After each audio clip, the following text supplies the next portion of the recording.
सर्वांना माझा नमस्कार. माझे नाव ईश्वरी महादेव घारे आहे. मी आज तुम्हाला या पुस्तकाविषयी थोडी माहिती सांगणार आहे. हे जर मी 5वीमध्ये शिकत आहे. माझ्या शाळेचे नाव जी.प. माध्यमिक शाळा आहे. माझ्या पुस्तकाचे नाव आहे कथा प्राण्यांची. माझ्या पुस्तकाचे लेख आहे विजय मराठे. माझ्या पुस्तकाची किंमत आहे 30 रुपये. माझ्या शाळेत एक ग्रंथालय आहे. त्या ग्रंथालयातून मी एक पुस्तक घेतलेलं आहे. चला तर आपण त्या ग्रंथालय याच्यातले एक पुस्तक घेतलेलं आहे. त्या पहिल्या पेजचे एक हत्ती होता. एक हत्ती नदी किनारे राहत होता. नदी किनारे एक रोपे होते. रोपे व फुले या नावाने ओळखले जात होते.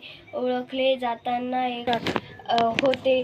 आई बाबा हे एक धान्य व मुलामुलींना घड्याळ व कॅल्क्युलेशन आणि इत्यादी काही परके या नावाने ओळखले जातात. मुलांचा एका शोधाना एक आई बाबा म्हणाले, आज तुम्ही येऊ नका. मी तुम्हाला धान्य व पिके आणते. धान्य व पिके आणताना एक जानवर दिसला. जानवर खूप डरावना होता. प्रीना या नावाने मुलीला ओळखले जातात.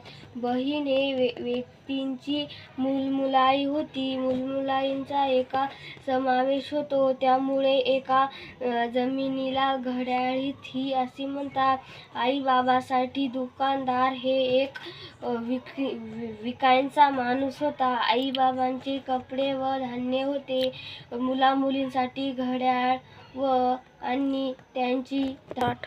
धन्यवाद.